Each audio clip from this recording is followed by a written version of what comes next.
Ladies and gentlemen, something extraordinary is happening in Cincinnati. And if you think this is just another tournament week on the WTA calendar, look again. Because when Alex Eala arrived at the Linder Family Tennis Center in Mason, Ohio, the atmosphere did not feel like a normal tennis tournament. It felt like an event. Thousands of fans were already waiting. Philippine flags were everywhere. People were shouting, chanting, filming, and desperately trying to catch a glimpse of the 21-year-old Filipina who has gone from promising prospect to one of the most talked-about players in women's tennis. And here is the part that makes this story so much bigger. Alex did not arrive in Cincinnati as a wild card. She did not arrive hoping somebody would give her an opportunity. She arrived as a top 20 player. She arrived as the 17th seed. She arrived with a first-round bye. And she arrived with an army of fans that appears to be following her from city to city. That is the real story unfolding in Cincinnati.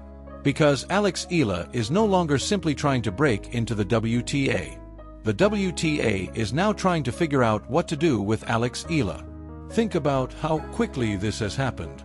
Not long ago, Alex was the young Filipina grinding through the lower levels of professional tennis, traveling constantly, fighting through qualifiers, learning how unforgiving the professional tour could be. No. She is walking into a WTA 1000 tournament surrounded by a crowd that looks more like it belongs outside a championship final. And that transformation has been almost impossible to ignore. In Toronto, tournament organizers moved Alex's matches to center court as demand for tickets and crowd attention exploded. Alex herself compared the atmosphere to the energy of a Filipino basketball league. That comparison tells you everything. Because traditional tennis crowds are usually controlled. Quiet during points. Polite applause. A restrained atmosphere. But the Filipino supporters following Alex Eala are bringing something completely different. They are loud. They are emotional. They are organized. And most importantly, they are passionate. Every forehand winner gets a reaction. Every break point becomes an event. Every time Alex walks onto the court, thousands of people feel like they are watching something bigger than a tennis match. And now that phenomenon has followed her into Cincinnati. This is not just about nationality. It is about identity. It is about a global Filipino community seeing one of its own reach a level of professional tennis that nobody from the Philippines had reached before. That is why the comparisons to Manny Pacquiao have started appearing more and more often. Pacquiao became more than an athlete. He became a national event. And Alex Eala is beginning to create that same feeling in tennis. But here is where the story gets even more interesting. Because the crowd would not matter nearly as much if Alex were not producing results. And that is the difference. This is not empty hype. The results are real. The ranking is real. The trophies are real. And the pressure waiting for her in Cincinnati is very real. Just weeks ago, Alex completed one of the most important victories of her career when she became the first Filipina to win a WTA singles title, defeating American star Jessica Pegula in the Washington final. That victory changed the conversation. Suddenly, Alex was no longer simply the exciting young player with potential. She was a champion. And she did it on North American hardcourts, the very environment where the biggest tournaments of the summer are now being played. That Washington triumph came after an extraordinary grass court stretch. Alex won the Birmingham Challenger. She reached the semifinals in Berlin. Then came Wimbledon. And at Wimbledon, she produced one of the biggest statements of her career, defeating defending champion Iga Swiatek and reaching the fourth round. For a Filipina tennis player, that was historic. But Alex did not stop there. She carried that momentum onto the hard courts. She put together a 7-match winning streak before eventually running into Belinda Bencic in Toronto. And by that point, there was another story developing underneath the results. Exhaustion. Alex had been playing an enormous number of matches. Travel. Practice. Media. Sponsors. Recovery. More matches. More travel. More pressure. The schedule was beginning to catch up with her. Against Bencic in Toronto, Alex lost in straight sets, and afterward she was refreshingly honest about how she was feeling. She admitted she was feeling the effects of everything. And that matters. Because there is a temptation right now to look at Alex's rise and assume that the only acceptable outcome is victory after victory. But professional tennis does not work that way. The higher you climb, the heavier the schedule becomes. The deeper you go in tournaments, the less recovery time you have. And Alex is learning that reality while simultaneously carrying an enormous amount of attention. That makes Cincinnati fascinating, because the tournament offers her two completely different possibilities. She could make another deep run, or she could finally give her body the rest it has been asking for. And either outcome could matter enormously before the US Open. But first, she has to survive Cincinnati. And this draw is brutal. As the 17th seed, Alex receives a first-round bye. That is a major privilege. She gets to avoid the opening round completely while other players spend their first matches fighting simply to stay alive. It gives Alex additional time to recover, additional time to practice, additional time to adapt to the conditions in Mason. But once she enters the tournament, the easy part is over. Her projected opening opponent comes from a dangerous group that includes Poland's Magda Linette and Romania's Elena Gabriela Ruse. Neither is the kind of player you want to face when you are carrying fatigue. Both have experience. Both can strike the ball hard. Both can disrupt rhythm. And on fast North American hard courts, a player who takes the ball early and redirects pace can make life extremely uncomfortable. Alex's challenge will be to avoid getting dragged into predictable exchanges. Her left-handed forehand can create angles that right-handed opponents hate defending. Her heavy topspin can push opponents away from the baseline. But the key will be movement, timing, and energy management. Because Cincinnati is not going to give her time to breathe. If she gets through that opening test, the projected path becomes even more dangerous. Amanda Anisimova could be waiting, and that would be a completely different type of problem. Anisimova possesses some of the cleanest ball striking in women's tennis. When she is confident, she can take control of rallies almost instantly. She can hit through opponents. She can step inside the court. And she can turn one short ball into a winner before you even realize the point has changed. For Alex, the tactical objective would be obvious. Do not allow Anisimova to dictate from the center. Use the left-handed angles. Move her. Push her deep. Change the height and spin. And above all, take away the time she needs to unload on the ball. Survive that. Then the road becomes even more complicated. The next potential hurdle could be another elite opponent, with the round of 16 stage offering the possibility of an extremely demanding matchup. And then comes the part of the draw that really gets your attention. Jessica Pegula, a potential quarterfinal rematch. Just imagine the storyline. Only weeks after Alex defeated Pegula to win Washington, the two could meet again. But this time, Pegula would have revenge on her mind. She would know exactly what Alex did in that final. She would have studied the patterns. The serve, the forehand, the movement, the moments when Alex became vulnerable. And Alex would have to prove that Washington was not a one-off. That is the question hanging over Cincinnati. Was Washington the beginning of something massive? Or was it simply one extraordinary week?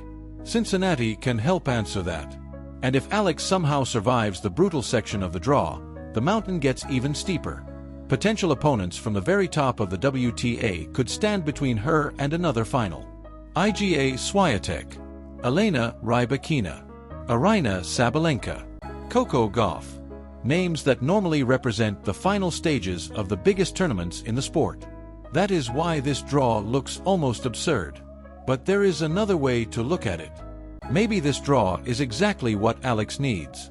Because if she goes deep again, nobody can dismiss her Washington title anymore. If she beats elite opponents one after another in Cincinnati, the conversation changes permanently. She would enter New York not as a surprise, not as a feel-good story, but as a legitimate threat. A player every seed would want to avoid. And that is where the US Open becomes the real prize. Because Cincinnati matters.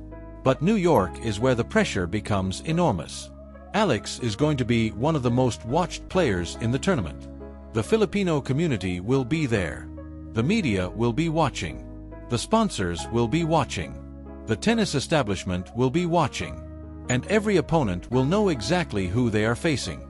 That is why Alex's physical condition is so important right now. An early Cincinnati exit would not necessarily be a disaster. It could actually be strategic. Imagine Alex losing a hard-fought third-round match, then immediately turning her attention toward recovery. She gets extra days. She can travel to New York earlier. She can prepare for the conditions. She can work on specific tactical details. And she can arrive at the US Open with fresher legs. That could be worth more than another deep Cincinnati run. But if she catches fire, that is when things become dangerous for everyone else. Because Alex is developing at a remarkable speed. Watch her practice. There is a noticeable emphasis on taking the ball earlier. She is not simply standing several meters behind the baseline and trying to outlast opponents with heavy topspin. She is becoming more aggressive. She is trying to steal time. She is stepping forward. She is looking for opportunities to finish points earlier. And for a left-hander, the serve can become one of the biggest weapons in that transformation. The wide serve on the ad court creates a natural opening. Pull the opponent outside. Open the court. Then attack the space. Simple in theory. Devastating when executed correctly. That evolution is important because the best players do not survive at the top simply by doing what they have always done. They adapt. They add weapons. They learn how opponents are trying to beat them. And Alex is now entering that stage. The incredible thing is that she is doing it while the entire Filipino community is watching. That creates pressure. But it also creates energy. Thousands of people are no longer simply following Alex's scores online. They are traveling to tournaments. They are buying tickets. They are filling stands. They are bringing flags. They are turning ordinary sessions into spectacles. And tennis cannot ignore that. For years, people have talked about growing the sport, reaching younger audiences, expanding into new communities, creating stars who can connect with people beyond traditional tennis fans. Alex Eala is doing that organically. Nobody had to manufacture this. Nobody had to create a marketing campaign telling people to care. They already care. They care because Alex represents something. A young Filipina competing against the best players in the world. A player who grew through the difficult path. A player who has already created history. And now a player who walks into a WTA 1000 tournament as a top 20 seed. That is an extraordinary transformation. And there is one final layer to this story that I think is easy to miss. Alex is no longer chasing recognition. Recognition is chasing her. The crowds are chasing her. The cameras are chasing her. The sponsors are watching her. The opponents are preparing for her. And the expectations are rising with every victory. That is the price of becoming a star. The question is whether Alex can handle everything that comes with it. Cincinnati will give us a clue. Watch the tennis. Watch how aggressively she takes the ball. Watch how she manages her energy. Watch how she responds when an opponent starts hitting through her. But most importantly, listen to the crowd. Because when Alex Eala walks onto that court in Cincinnati, the noise is telling us something. The center of gravity in women's tennis may be shifting. A new audience is arriving. A new generation is watching. And a young Filipina who once needed opportunities is now creating events simply by showing up. That is the Alex Eala effect. And Cincinnati may be the next chapter. Maybe she makes another deep run. Maybe the brutal schedule finally catches up with her. Maybe she lifts another trophy. Maybe she chooses the smarter path and saves everything for New York. Whatever happens, one thing has already changed. Alex Eala is no longer the player everyone is waiting to discover. She is the player everyone is waiting to see what she does next. And that is a very different kind of pressure. So now I want to hear from you. How far can Alex Eala really go in Cincinnati? Can she ride this incredible wave of Filipino support all the way to back-to-back WTA titles? Or is her body telling her that the bigger opportunity is waiting at the US Open? Because if Alex arrives in New York healthy, confident, and carrying the form she has shown over these past few months, this story could become much bigger than Cincinnati. It could become the story of the entire summer. And judging by the scenes in Ohio, the world is already watching. Alex Eala has arrived. Now everyone wants to know how far she can go.